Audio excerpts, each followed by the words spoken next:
welcome back to the channel. Today I've got a fun topic that is actually very important to me, and we are going to be talking about carb cycling. We're gonna go, what is it, how to use it, is it for you, and a whole lot more, so stay tuned to learn more about this particular dieting technique. So first I wanted to brief y'all on what carb cycling actually is.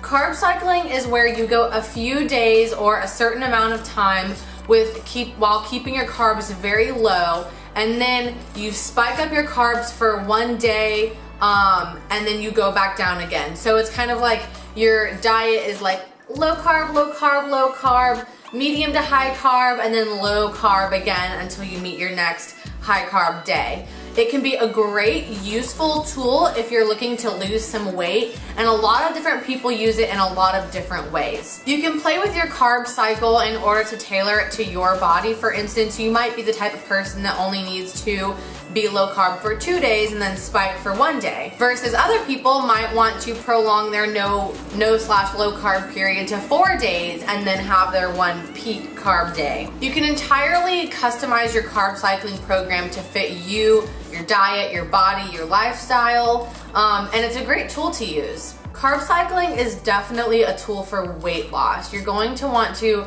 start carb cycling if it is something that is going to aid you in a weight loss journey. Specifically, it's going to help with fat loss, hopefully for most people, instead of muscle loss. Obviously, you don't want that. So basically, there are multiple different ways to use carb cycling and to apply it to your life. When I use carb cycling, for instance, I go my no/low carb cycle for a few days, just depending on how my body is feeling, and I just choose not to eat anything starchy. So that means like bread or potatoes or cake or cookies or anything that is naturally just very carborous. Is that a word? Who knows? Who cares? Not me. So that means that I'm still eating plenty of vegetables and fruits, which both have carbs and stuff like that, but I'm just choosing not to have, a piece of toast with my breakfast. Instead, I'm just having like a half of a mango. So you can choose how low to go with carbs in order to tailor it to you and your life. Your body needs carbs to survive, so you don't want it to deprive it too heavily. You don't want to get into ketosis or anything, but you're going to use it to help essentially just minimize the amount of calories that you're eating throughout the day. I'm not explaining things well. A lot of people think that carb cycling is going to be a quick fix and help them to lose a lot of weight in a short amount of time, and that is simply not the case if you're doing it right. You should not be dropping extreme amounts of weight while carb cycling. It should be just a steady, sustainable weight loss that you can attain and that you can keep off after you finish your diet and get to your goal, essentially. Another big question that people have is like, why is carb cycling utilized? Why is it better than other diets, this, that, or the other? And to be honest, it's not. The only thing that matters when you're dieting is that you're in a caloric deficit. And there are a lot of different ways to get into a caloric deficit. Some people track their macros and just use their macro tracking and use calorie tracking to make sure that they're in a caloric deficit. Some people use the ketogenic diet to go into a caloric deficit, or the paleo diet, or the Atkins diet, or whatever else diet is going on and is popular right now. It's basically just a bunch of different calculated ways to get to essentially a caloric deficit, which is going to help you lose weight. Now, for Americans, we have a lot of carbs in our diet. You think about it, you wake up in the morning and you have a piece of toast with your eggs and bacon, or you have pancakes or waffles or cereal, and all of those things are filled with carbs. Then lunch turns around and you have, let's say, a sandwich, carbs, or say you have, what's another lunch meal that's popular? Or say you go out for pizza, carbs. Then you come home for dinner and you have pasta with some veggies, carbs, or you have some steak with some rice and potatoes, carbs. So there's a lot of carbs in the standard American diet. And so carb cycling is just another way to help you reduce the amount of calories you eat throughout the day. It just so happens that you're taking calories out of that carb pocket of your diet in order to decrease those calories. For me, I absolutely love carbs. I love bread, I love pizza, I love French fries, I love mashed potatoes. I love carb-rich foods, and they really become a problem for me when I'm trying to diet. So in order to reduce the amount of calories that I eat, I just like to start reducing my carbs. I don't do anything crazy. I never go below 50 grams of carbs in a day, so I will never eat less than 50 grams of carbs in one particular day. But I will reduce that amount and just focus on eating more fruits and veggies as my carbs instead of a bunch of other, as they say, white foods like pizza and bread and stuff like that. They've done a lot of studies on carb cycling, the ketogenic diet, all that fun stuff. But the fact of the matter is that calorie for calorie, people lose the exact same amount of weight despite whatever diet they're on. So if you're eating the right amount of deficit in calories, you're gonna lose the same amount of weight as you would in a flexible diet, a ketogenic diet, a paleo diet, etc., etc. So it really is just about determining whether carb cycling is a good diet for you. And personally, I think it is a great way to start decreasing the amount of calories that you eat throughout the day.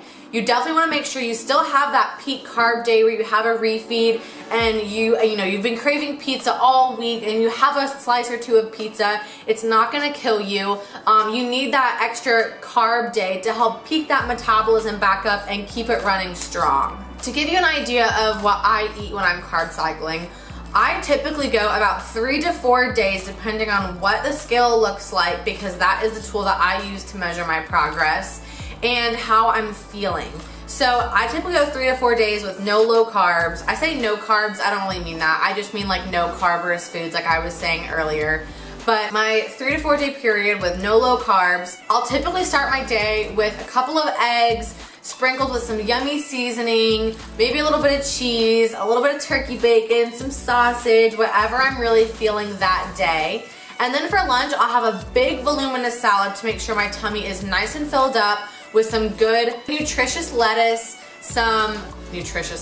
I mean like spinach or a spring mix, something that has some extra vitamins and vitamin A and vitamin K and those good extra vitamins in them, not just iceberg. And I'll add a little bit of cheese in there. Personally, I love garbanzo beans, so a lot of times I'll add garbanzo beans or chickpeas, you might know them as, or maybe some black beans, avocado, and a little bit of my favorite fat-free balsamic vinaigrette from Trader Joe's. Then dinner comes around and I always have one main protein source, whether it's salmon or tilapia. We do shrimp a lot in my house, steak, chicken, turkey, whatever you have. Make sure you have one good protein source. And then I personally love to load up the vegetables. I love vegetables, so I make sure I'm getting in a lot of vegetables, especially at dinner time, just because I find they always go with whatever I'm making. Then throughout the day, I'll have snacks like maybe a protein bar, or I love right now an apple with some slices of like reduced fat cheddar or American cheese, something like that. So that's kind of like my personal way that I do a no/low carb day. And then on my peak carb day, just depending on what I've been craving throughout the week is how I decide what I'm gonna do. So for instance, if I've been craving pasta all week, I will grant myself that pasta and get that craving smashed and out of the way. Or if it's pizza, I'll do pizza. And a lot of times I do try and make like the best possible decision so that I'm not like completely throwing my body off track. So for instance, like if I'm getting pasta, I'll try and get like the high protein pasta that they have now. Thank God for technology, because that is so cool that we literally have high protein pasta now. But I'll either do that, or if I'm craving pizza really bad, I'll get like a low calorie wrap and I'll put some pizza sauce and whatever toppings I want on that and cook it so that I'm not getting like, hundreds of grams of carbs in just with a couple slices of pizza. And that's really satisfying for me. So it's really about figuring out what works for you and figuring out what's sustainable for you. You don't want to put your body into this awful diet where you crash and then end up gaining the weight within a week after you stop doing it. You want to make sure that it's something that you can do for a long time. You can get to your goal, and then once you get to your goal, you can stay at your goal. So I think that's everything I have. I'm sorry if this video seemed like everywhere. There is actually so much information about carb cycling, but I am not a licensed dietitian or registered dietitian or licensed nutritionist or anything. and I don't want to get all the scientific-y information wrong for y'all. I just want to make sure you're getting at least the basics on my channel. But there are plenty of places to go to find out more information. My biggest recommendation is to go to Google Scholar and then type in whatever you're looking for to make sure that you're getting accurate, actually researched information, not, you know, some random article from a girl who doesn't know anything about nutrition online, because there's a lot of false information out there on the media. Let me just tell you that already. So anyways, I'm not gonna rant about that anymore because I could talk about that for hours. I hope you guys enjoyed this video. If you did, give it a thumbs up and make sure you subscribe down below because it really helps me out. Follow the socials down there as well, and I'll see you in the next one. Bye. I talk so fast sometimes, I like get out of breath.